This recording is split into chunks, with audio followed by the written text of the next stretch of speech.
Alléluia.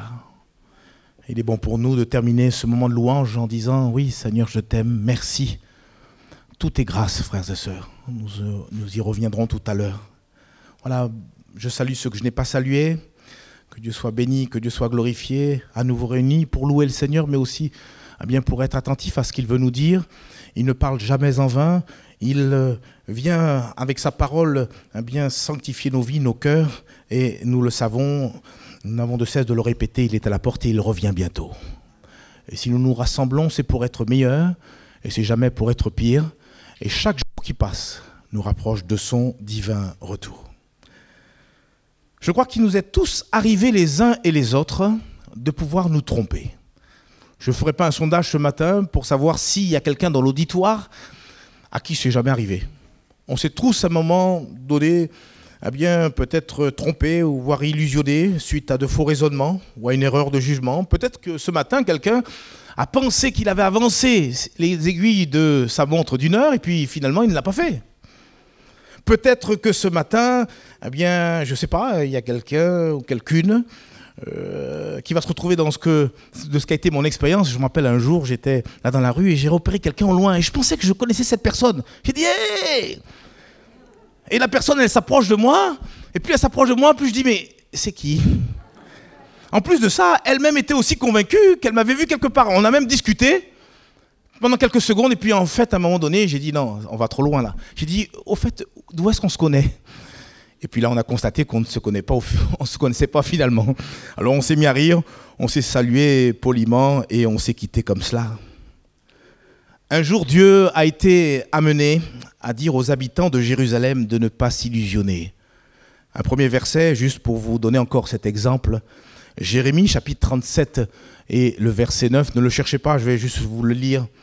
Dieu qui parle par la bouche de son serviteur, Jérémie.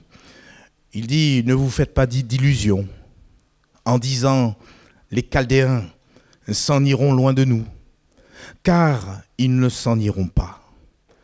Et dans le contexte bien, de cette prophétie, Dieu avait déjà jugé son peuple. Et à cause de la rébellion de ce dernier, Dieu avait permis que les Babyloniens puissent entourer bien, la ville de Jérusalem. Et c'était une question bien, de mois, d'années en tout cas. Et effectivement, Jérusalem a été prise entre les mains des ennemis. Pour nous aussi, bien, la Bible, à maintes reprises, bien, nous donne des avertissements afin que nous ne nous trompions point par de faux raisonnements. Et j'aimerais, s'il fallait donner un titre à ce message ce matin, bien dire que nous allons parler sur ce thème. Ne vous y trompez pas.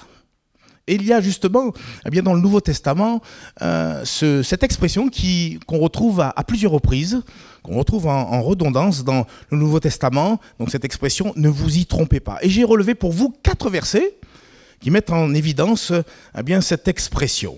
Et je suis convaincu que le Seigneur saura nous parler au travers bien, de ces 4 versets que j'ai relevés pour vous. Premier verset faisant mention de cette expression « ne vous y trompez pas », bien, nous invite à ne pas nous tromper de semence.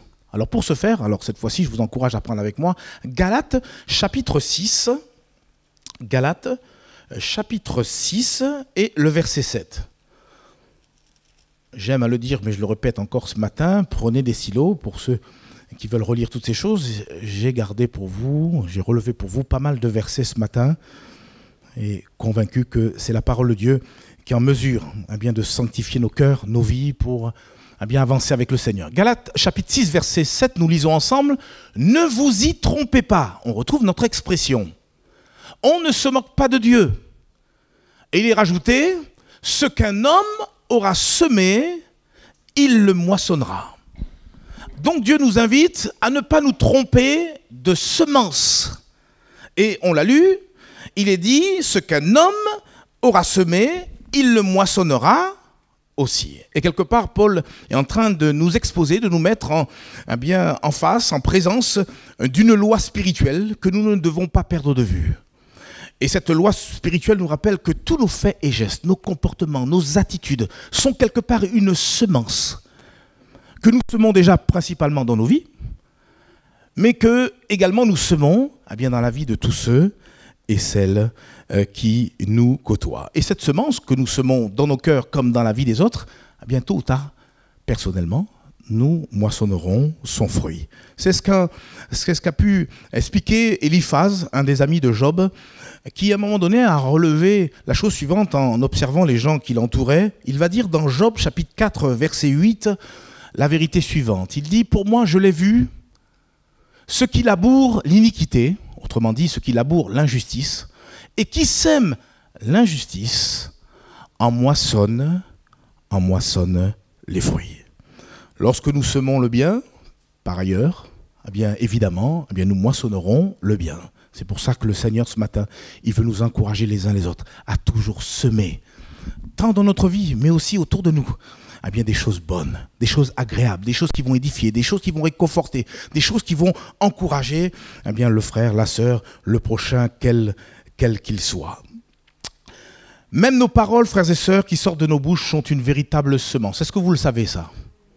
Ce qui est sorti de notre bouche ce matin, soit va bénir, soit va maudire, soit va être un sujet de bénédiction ou un sujet de malédiction, d'où l'importance de bien tenir en bride nos langues. Regardez ce qu'il est dit dans le livre des Proverbes. Proverbes chapitre 18 et le verset 21. Alors je vais vous lire ce verset dans la version Semeur.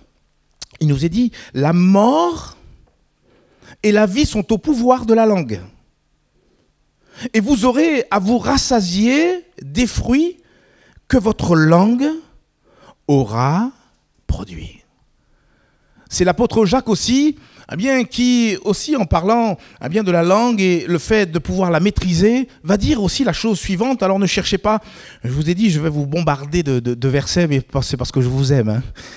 Voilà, Jacques chapitre 1, versets 26 et 27, là aussi dans la version Parole de vie, elle est un peu plus explicite, elle dit, Jacques chapitre 1, versets 26 et 27, « Si quelqu'un croit être un bon chrétien, mais n'est pas maître de sa langue, alors lui aussi, il se trompe lui-même, et sa façon de pratiquer la religion ne vaut rien. » Un bon chrétien, un chrétien, on va dire, qui est mature sous le plan spirituel, c'est aussi quelqu'un qui apprend à maîtriser sa langue.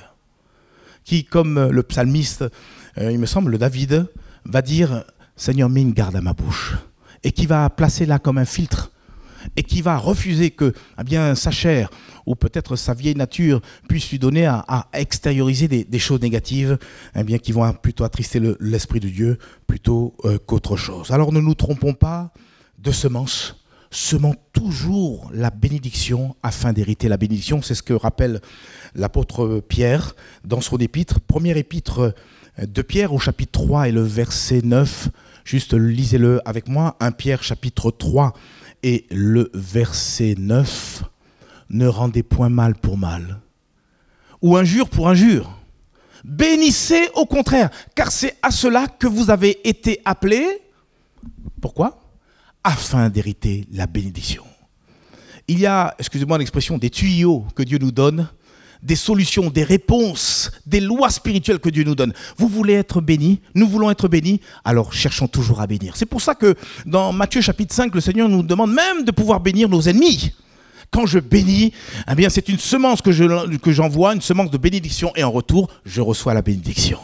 Mais si je fais l'inverse, je me trompe par de faux raisonnements, tel un boomerang. La malédiction que je pourrais envoyer reviendra tôt ou tard dans ma vie. Alors semons le bien autour de nous, afin qu'en retour nous puissions moissonner de Dieu le bien. Regardez encore ce qu'il est dit, Galates chapitre 6, versets 9 et 10. Galates chapitre 6, versets 9 et 10. Ne nous lassons pas de faire le bien, car nous moissonnerons au temps convenable, si bien sûr nous ne nous relâchons pas. Verset 10. Ainsi donc, pendant que nous en avons l'occasion, pratiquons le bien envers tous et surtout envers les frères en la foi. Le frère, la sœur qui est à vos côtés. Veillons, frères et sœurs, à pouvoir toujours pratiquer le bien à leur égard. Et croyez-moi, je le dis souvent avec humour, mais c'est la réalité. Le Seigneur, avec son petit carnet de notes, note tous les faits et gestes, même le verre d'eau tendu au prochain sera une bénédiction et aussi une récompense pour nous dans son ciel de gloire. Que Dieu soit béni. Alors, ne pas se tromper de semence. Et puis, il y a aussi un deuxième verset que j'aimerais placer devant vos yeux et qui fait aussi mention de cette fameuse expression « ne vous y trompez pas ». Eh bien, cette deuxième expression nous invite à ne pas nous tromper concernant les conditions qui vont nous permettre d'accéder au paradis. Je pense que vous le connaissez, c'est un chanteur français, ô combien connu, je crois qu'il est toujours en vie. Et cet homme a osé chanter une ineptie, je le dis eh bien, droit dans mes bottes, une ineptie, en tout cas un mensonge par rapport à ce que dit la parole de Dieu. Vous savez de qui je veux faire mention? Allez, tant pis, je donne son nom, un certain Paul Naref, qui a intitulé un de ses chants « On ira tous au ». Et je me permets encore à nouveau, eh bien, ce matin, de vous citer quelques bribes eh bien, de cette chanson qui est en contradiction avec la parole de Dieu. Et tout cela aussi pour qu'on puisse faire attention. Ce n'est pas parce qu'il y a une belle mélodie qu'on n'est pas amené aussi à côté à pouvoir s'asseoir et analyser les paroles. Parce qu'il y a des paroles qu'on chante, qu'on fredonne, mais qui sont en totale contradiction avec la parole de Dieu. Alors ce chant, qu'est-ce qu'il dit? Je prends quelques bribes parce qu'il y a même des choses grossières qui sont dites eh bien, au travers de ce chant. Il est dit, on ira tous au paradis, avec les saints et les assassins, avec toutes les brebis et tous les bandits. Qu'on croit en Dieu ou qu'on n'y croit pas, on ira. Sous-entendu, on ira au paradis. Qu'on ait fait le bien ou le mal, on sera tous invités au bal, on ira tous au paradis, etc., etc. Et je vous épargne quelques couplets qui sont eh bien, atrocement mensongers. Que d'erreurs. On chante même le mensonge. On s'illusionne avec toutes sortes de raisonnements. Et puis ça plaît. Au nom de la tolérance, qu'est-ce qu'on est capable de dire? Certaines personnes s'illusionnent en disant « Mais Dieu est trop bon ! Il ne nous refusera pas l'accès au paradis à cause d'un péché. » Dernièrement, j'étais en entretien avec quelqu'un et je lui parlais, je lui disais « Mais même le fait de pratiquer le mensonge nous empêchera d'aller au ciel. » Ah non, ah bon, un mensonge? Elle avait les yeux écarquillés. Et ça pouvait être étonnant. Pourtant, la Bible, elle est claire. On pourrait le lire dans le livre d'Apocalypse. Aucun menteur ne pourra hériter le royaume des cieux. Alors c'est vrai, on l'a dit, Dieu est bon. Il est bon. Mais la Bible aussi nous révèle que le Dieu qu'on sert, c'est un Dieu qui est 3 fois saint et qui ne supporte pas le péché, qui ne peut pas cautionner le péché. Et il nous a déjà montré la gravité du péché en envoyant son Fils. Frères et sœurs, si le péché n'était pas eh bien, si terrible que ça, Dieu n'aurait pas pu eh bien, prendre la peine eh bien, de pouvoir envoyer celui qu'il avait de plus cher, son Fils Jésus. La mort de Jésus-Christ nous explique la gravité du péché. Et nous explique que le Dieu qu'on sert, c'est un Dieu qui est saint. Il y a des êtres célestes qu'on appelle les séraphins, qui ont 3 paires d'ailes et qui constamment, nuit comme jour, constamment proclament devant le Seigneur « Saint, Saint, Saint l'Éternel, le Dieu des armées, qui était et qui vient. » Et toute la terre est remplie de sa gloire. C'est vrai que Dieu est bon, mais c'est un Dieu saint. C'est en tout cas ce que la Bible nous dit et c'est ce que nous annonçons, que nous prêchons haut et fort. Regardez ce qu'il est dit par exemple dans 1 Corinthiens chapitre 6, les versets 9 et 10. C'est l'apôtre Paul qui s'exprime et qui nous dit même au XXIe siècle, « Ne savez-vous pas que les injustes n'hériteront point le royaume de Dieu ?» Je rappelle qu'il s'adresse à une église. Il ne s'adresse pas aux païens.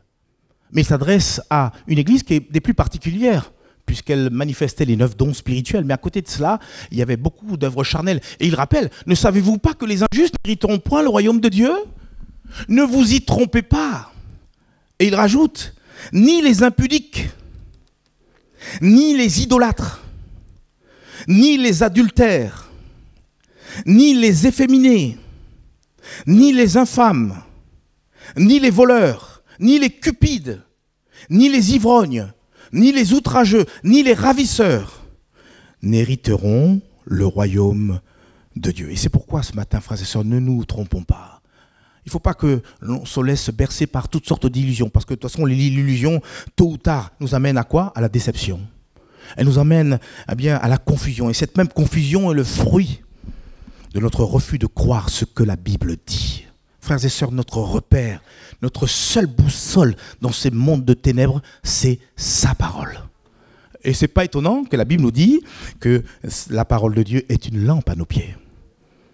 Et une lampe, ça sert à quoi? À éclairer. La palisse n'aurait pas dit mieux.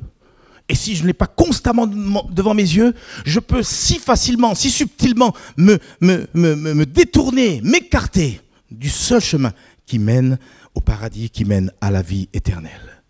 Jésus, de toute façon, dans cette parole, ne s'est pas caché de nous parler des intentions de Dieu, qui sont bienveillantes à notre égard. Dieu, le Dieu qu'on sert, c'est un Dieu qui nous aime.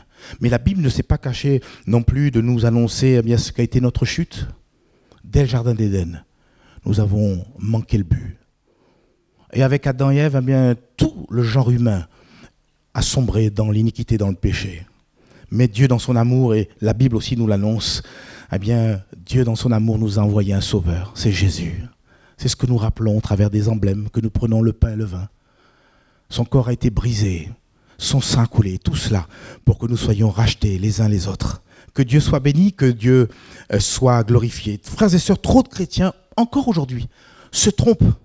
Ils se trompent eux-mêmes par de faux raisonnements au sujet de leur foi, au sujet de leur vie chrétienne, au sujet bien, des conditions d'accès au ciel. Jésus lui-même va dire la chose suivante, et là je vous encourage à chercher avec moi, Matthieu chapitre 7, versets 21 à 23. Matthieu chapitre 7, du verset 21 jusqu'au verset 23. Nous lisons ensemble. Ceux qui me disent « Seigneur, Seigneur » n'entreront pas tous dans le royaume des cieux. Alors on lit ça tellement rapidement. Et le Seigneur précise, ils n'entreront pas tous. Donc je peux dire « Seigneur, Seigneur » et j'entrerai dans le royaume des cieux.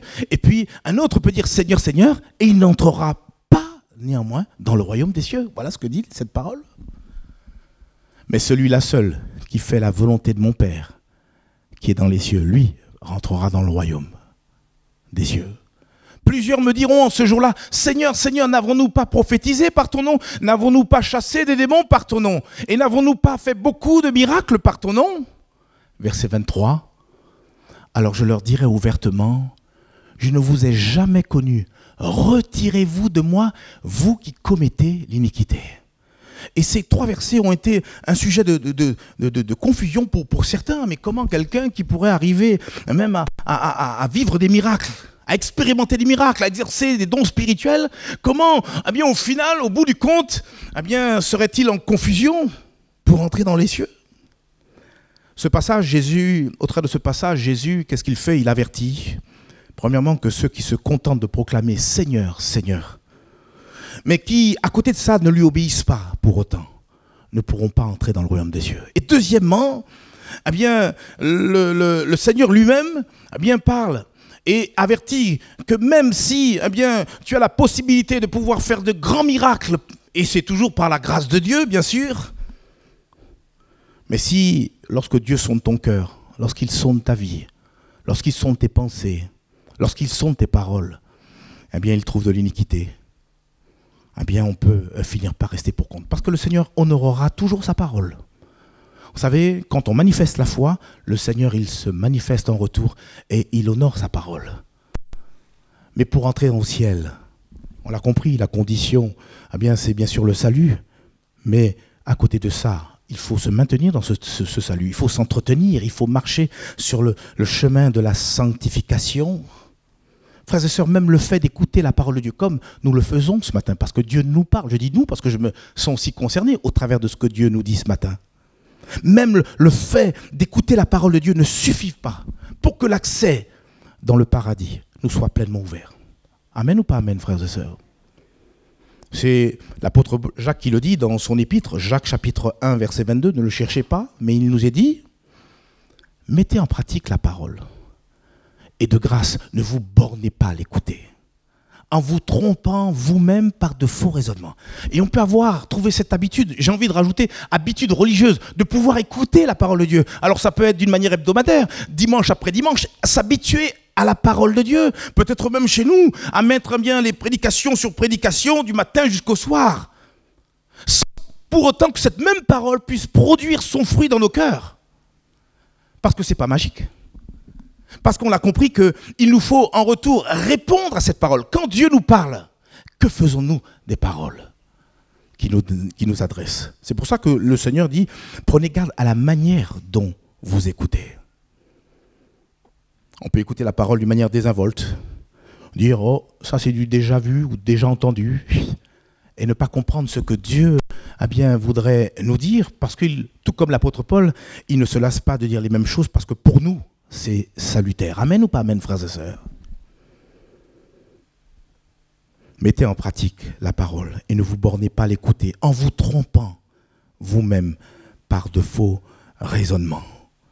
Si nous réagissons favorablement à cette parole, si nous nous levons et nous la mettons en pratique, Seigneur, qu'est-ce que tu m'as dit ce matin? Il y a beaucoup de choses. Je suis convaincu que même dans une prédication, on ne peut pas tout retenir. Ce n'est pas vrai. Par contre, je crois que quand le Seigneur a prévu ce qu'il avait à nous dire ce matin, il a prévu au moins une parole pour chacune de nos vies. Mais si mon cœur est ouvert, je recevrai. Mais s'il est fermé ou s'il est ailleurs, si je pense au fait tout, et puis ce qui est en train de mijoter sur le feu, je ne risque pas de recevoir la nourriture spirituelle que Dieu veut m'accorder. Jésus a déjà averti ses disciples en disant, Luc chapitre 13, versets 24 et 27, regardez ce qu'il est dit. Efforcez-vous d'entrer par la porte étroite. Cela nous parle du salut. Il faut s'efforcer d'entrer par la porte étroite. La porte, on le sait, c'est Jésus. Et il est cette porte étroite. Car je vous le dis, beaucoup chercheront à entrer et ne le pourront pas. Verset 25, Luc 13, verset 25. Quand le maître de la maison se sera levé et aura fermé la porte, et que vous, étant dehors, vous commencerez à frapper à la porte en disant « Seigneur, Seigneur, ouvre-nous », il vous répondra « Je ne sais d'où vous êtes ». Et verset 26, alors vous vous mettrez à dire, et c'est là l'illusion, c'est là où on peut se tromper par de faux raisonnements. Nous avons mangé et bu devant toi, et tu as enseigné dans nos rues. Ça, pour revenir au verset 26, c'est étonnant ce qu'il est dit. Nous avons mangé et bu. Moi, ça me rappelle toutes les fois où nous prenons le pain et le vin. Dimanche après dimanche, nous buvons, nous mangeons. Ce qui nous rappelle ce qu'a été la passion du Christ. Nous avons mangé, nous avons bu devant toi. Et tu as même prêché, alléluia, dans nos rues. Tu as enseigné dans nos rues. Cela nous parle de ce contact quotidien avec la parole de Dieu.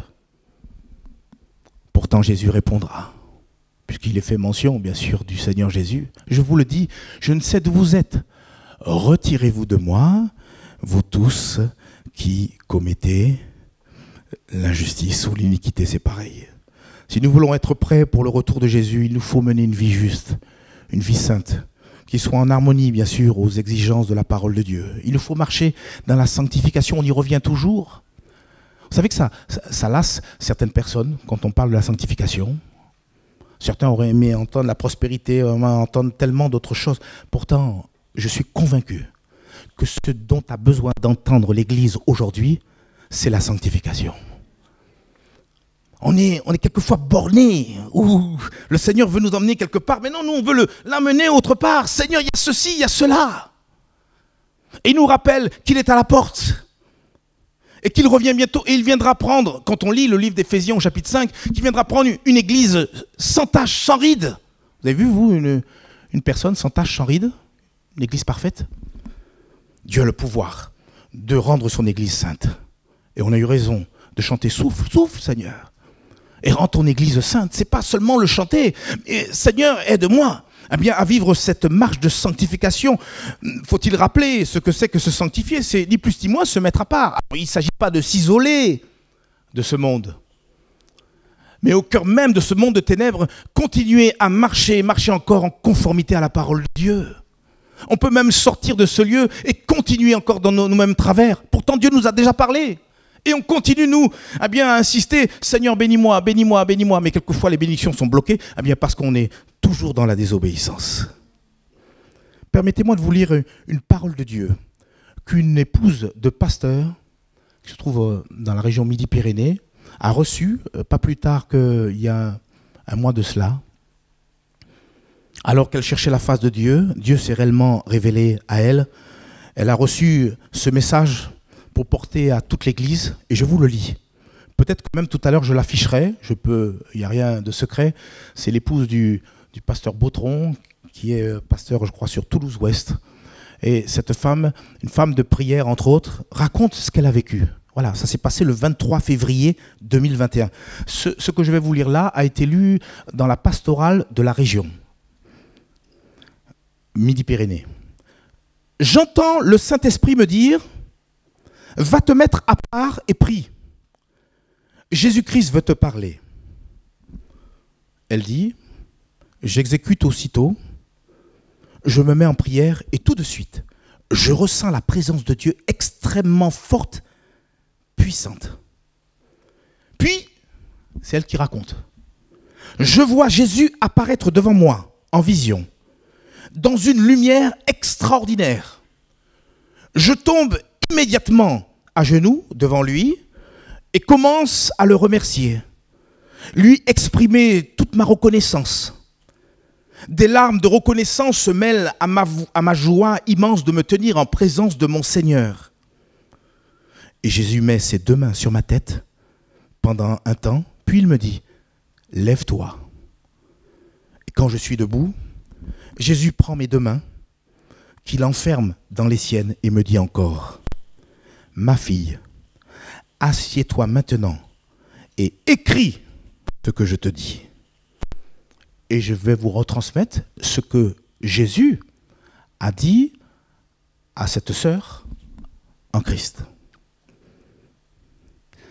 Va dire à tout le monde de se sanctifier, de rechercher encore plus la sanctification, de marcher dans la sainteté, de vivre dans la consécration car je reviens bientôt.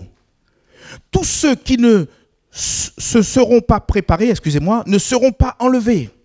Ils resteront, car nul ne peut me voir sans s'être sanctifié. Préparez-vous, je viendrai à un moment où vous ne vous y attendrez pas. Ne soyez pas surpris de cela. Je vous ai tout annoncé d'avance. C'est pourquoi, plus que jamais, veillez et priez. Veillez sur vos cœurs, veillez à vos paroles, veillez sur votre conduite et veillez même sur vos pensées, car beaucoup se laissent encore entraîner dans le péché. S'ils ne se ressaisissent pas, cela leur sera fatal. Je ne pourrai les prendre avec moi. Purifiez vos cœurs, purifiez vos bouches, purifiez vos pensées, purifiez vos mains, car l'heure est avancée. Il n'y a plus beaucoup de temps pour se préparer. Il faut être prêt. Je reviens chercher mon épouse. Je la veux purifier, sanctifier et détacher de ce monde, des œuvres de la chair, séparée du péché. Je vous ai déjà prévenu. Prenez garde à vous-même. Que chacun s'examine et se sanctifie, car dans mon royaume, il n'y a rien d'impur ni de souillé. Je veux trouver mon épouse préparée à ma rencontre, lavée, purifiée par mon sang. Soyez saints comme je suis saint. Sanctifiez-vous encore, sanctifiez-vous davantage, car bientôt, il sera trop tard. Je suis celui qui vient et qui vous aime. Prenez courage, je reviens très bientôt. Laurence Bautron, de la part du Seigneur. Et je bénis le Seigneur parce que ce courrier est venu jusqu'à moi et j'étais convaincu qu'il fallait aussi que je puisse le lire à l'église, alléluia d'Istres, l'église de Jésus-Christ. Nous sommes une partie de l'église de l'épouse de Christ. Puisse Dieu en tout cas nous faire la grâce de prendre au sérieux les avertissements de cette prophétie. Afin que nous ne nous trompions pas par de faux raisonnements, frères et sœurs, et le diable est facile et très fort pour arriver à nous ensuquer comme cela. Pensez que, allez, ça va passer, ça ne va pas passer, frères et sœurs. Si nous vivons dans le péché, ça ne passera pas. Mais si, de tout notre cœur, nous réalisons qui est Dieu, alléluia, eh bien avec une grande joie, nous nous sanctifierons jour après jour. Amen, frères et sœurs. C'est pas trop dur ce qu'il nous dit le Seigneur, c'est la vérité. Et c'est pour ça que ça remue les cœurs. Si la parole de Dieu ne dérange pas les cœurs, il y a un problème. Mais je ne suis pas là pour flatter, je ne suis pas là pour plaire. Je suis là pour ce porte-parole parce que moi aussi je devrais rendre compte comme nous-mêmes. D'ailleurs la Bible dit, quand on comparaîtra devant le Seigneur, toute bouche sera fermée. Quelle excuse on pourra apporter, frères et sœurs? Quelle excuse? On sera seul. On ne pensera à rien d'autre que celui qui est là, magnifié, glorifié devant nous, comme on l'a chanté. Et croyez-moi, tout comme cette épouse de pasteur, on tombera par terre. Littéralement, la Bible dit tout genou fléchira devant Dieu. C'est pour ça que les démons, l'enfer même tremblent devant le nom précieux de Jésus, frères et sœurs. Allons un peu plus loin. Le 3e verset faisant mention de l'expression « ne vous y trompez pas », on le retrouve cette fois-ci dans Corinthiens, 1 Corinthiens chapitre 15, verset 33. Et ce 3e avertissement nous invite à ne pas nous tromper d'amis. Ah, alors qu'est-ce qu'on lit ensemble? 1 Corinthiens chapitre 15, verset 33. « Ne vous y trompez pas, les mauvaises compagnies corrompent les bonnes mœurs. » Une autre version, la version Parole de vie, exprime le verset 33 de la façon suivante. « Attention, les mauvais amis poussent à faire le mal. » Il y a un dicton très connu. « Dis-moi qui tu fréquentes et je te dirai qui tu es. » D'où l'importance de bien choisir nos amitiés. Quelqu'un pourrait dire, mais alors comment reconnaître les bons amis? Eh bien, Jésus nous a donné une piste infaillible. On la trouve dans Matthieu chapitre 7, versets 16 à 20. Très rapidement, Matthieu chapitre 7, versets 16 à 20. La Bible dit, « Vous les reconnaîtrez à leurs fruits. Cueille-t-on des raisins sur des épines ou des figues sur des chardons ?» Verset 17, « Tout bon arbre porte de bons fruits, mais le mauvais arbre porte de mauvais fruits. » Verset 18, « Un bon arbre ne peut porter de mauvais fruits, ni un mauvais arbre porter de bons fruits. Tout arbre qui ne porte pas de bons fruits est coupé et jeté au feu. » Et il rajoute, et c'est pour nous la réponse à cette question, mais comment reconnaître les bons amis des mauvais? Verset 20, « C'est donc à leurs fruits que vous les reconnaîtrez. » Le fruit qu'une personne produit à travers ses paroles, ses actions, ses faits et gestes, ses comportements, ses attitudes à votre égard sont autant de révélateurs qui vous permettront de savoir à qui vous avez affaire. Parce que quelquefois, lorsqu'on parle, c'est pas quelquefois, bien souvent, lorsqu'on parle, c'est de l'abondance du cœur que la bouche parle. Et les faits et gestes d'une personne retranscrivent ce qu'il y a à l'intérieur. Et vous savez, le Seigneur, il ne regarde pas trop l'apparence. Il ne se fie pas à l'apparence. Lui, il regarde au-dedans. Pour ça, quand il a choisi David, il a dit, c'est un homme selon mon cœur. Et c'est important que le cœur soit selon le Seigneur. Ce qui est sûr, c'est que le vrai ami cherchera toujours votre bien. Un ami, un véritable ami, il cherchera toujours votre bonheur. Il cherchera votre épanouissement. Il ne vous fera jamais du mal. Je ne dis pas qu'un ami est exempt d'imperfection. J'ai des amis et croyez-moi, à des moments, j'ai été imparfait, j'ai failli.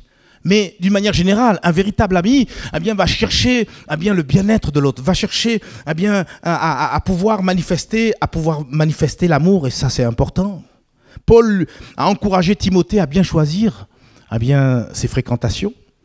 Quand il lui dit dans ce courrier, ne le cherchez pas, je ne l'ai même pas mis d'ailleurs sous les notes, dans le deuxième courrier qu'il a envoyé à ce jeune serviteur de Dieu, de Timothée, chapitre 3, verset 5, il nous est dit que dans les derniers temps, il y aura des temps difficiles. Pourquoi? Parce que les hommes seront fanfarons, seront égoïstes, seront blasphémateurs, rebelles à leurs parents, etc. Et puis à la fin, il dit, mais aussi, certaines personnes auront l'apparence de la piété.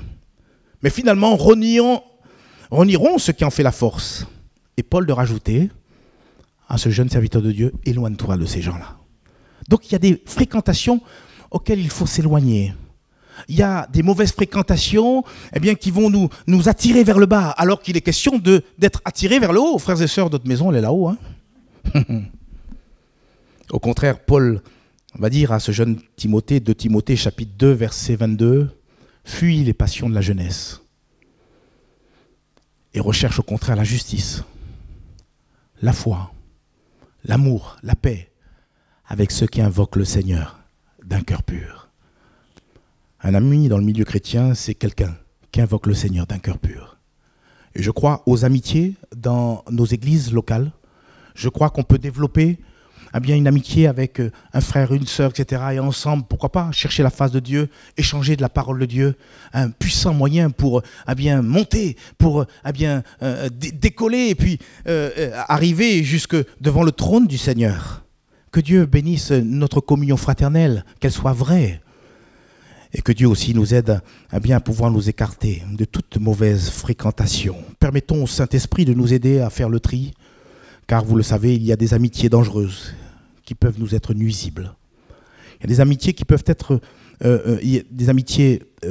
dangereuses, des fréquentations dangereuses qui peuvent être même un danger pour votre couple, un danger pour votre famille, un danger pour votre foi, un danger pour votre pureté, votre réputation, et pourrait comme ça rallonger la liste.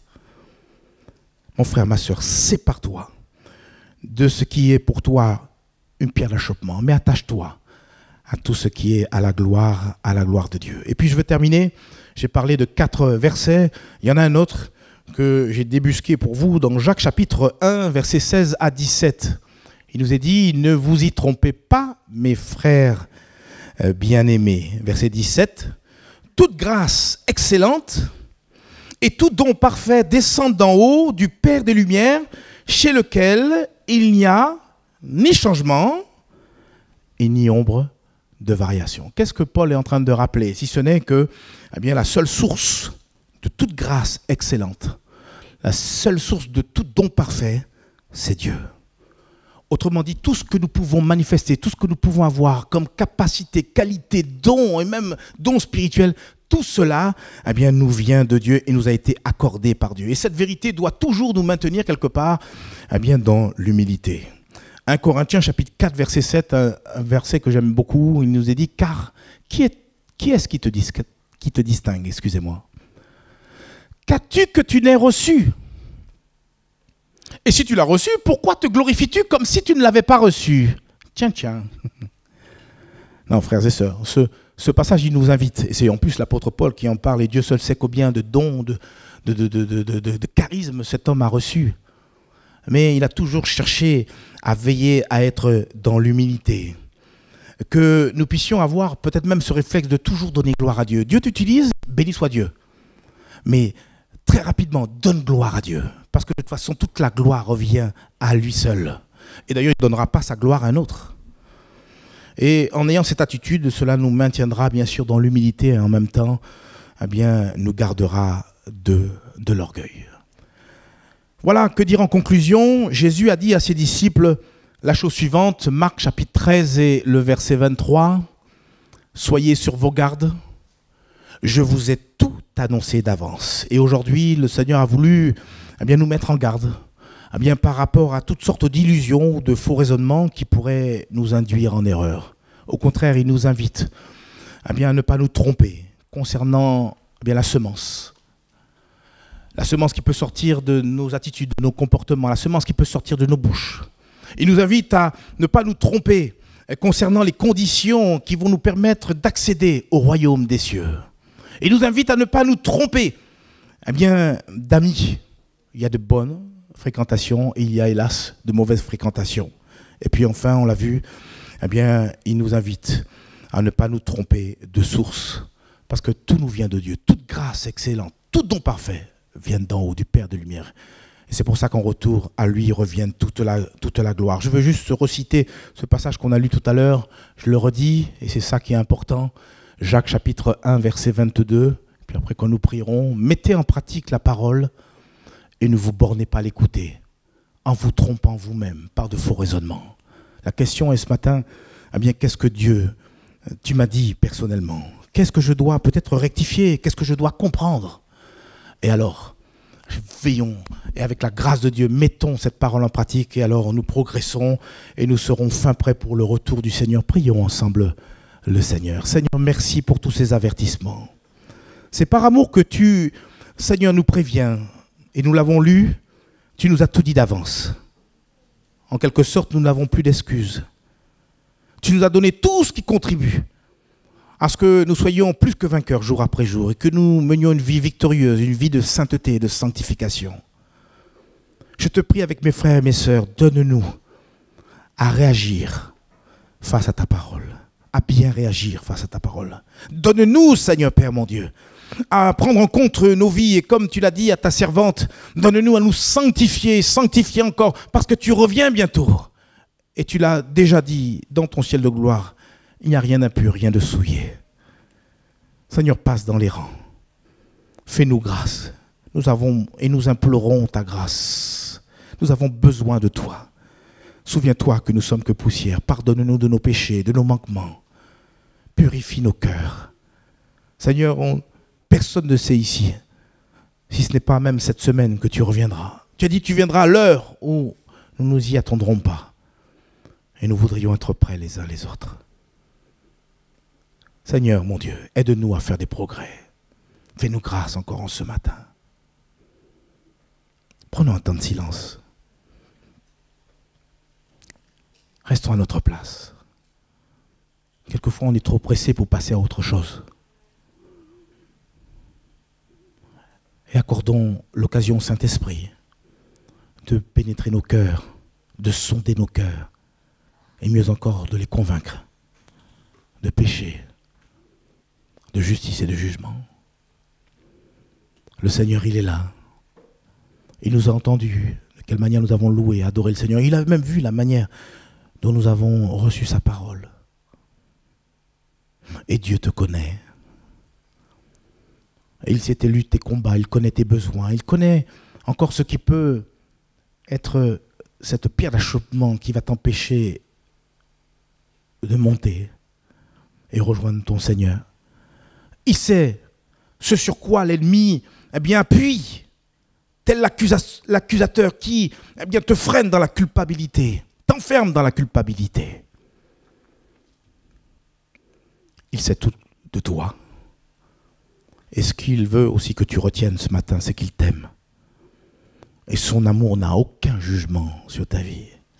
C'est un regard de bienveillance, de grâce. Et il t'implore de trouver secours auprès de lui. Il t'implore de pouvoir t'approcher du trône de la grâce pour trouver secours dans tous tes besoins. Et je voudrais te donner l'occasion de pouvoir le faire en cet instant. Si quelqu'un avait besoin encore que sa vie soit sanctifiée, parce qu'elle est entachée par un problème qui est là, récurrent, ou voilà, cette mouche morte qui vient infecter l'huile du parfumeur dans ta vie, je voudrais t'encourager à pouvoir te lever à ta place. Et ce geste montrera au Seigneur, Seigneur, je veux être saint, je veux être sanctifié, je ne veux pas me tromper, m'illusionner. Je veux être tout à toi, tout entier. Si c'est le cas, lève-toi à ta place. Alors que les têtes sont baissées, les yeux sont fermés. Ce moment est solennel, je n'avais même pas prévu de faire cet appel. Mais je veux surtout faire ce que le Saint-Esprit me dit de faire. Et si tu as besoin de rectifier le tir, si tu as besoin de résoudre un problème qui est là récurrent, lève-toi à ta place. Et laisse le Seigneur Jésus s'approcher de toi. Parce qu'il répond toujours à la foi. Il est le chef et le consommateur de la foi. Il veut que ta vie chrétienne ne soit pas abstraite mais concrète. Et le geste que tu poses ce matin est concret. En réponse à la parole de Dieu, tu te lèves. Et tu ne te bornes pas à l'écouter ce matin, mais tu te bornes à la mettre en pratique.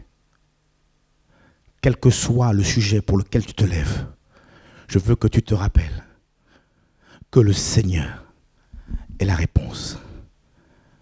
Et qu'à cet instant, il vient, il prend ce problème et il le jette au fond de la mer et il t'en délivre. C'est une question de foi.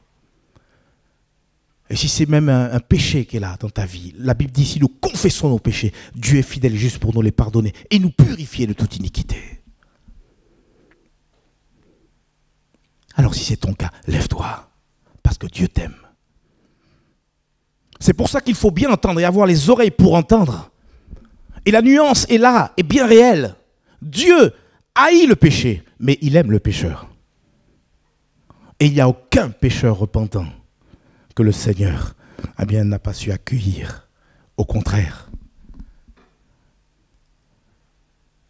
Dieu accueille tous les hommes et les femmes qui se repentent.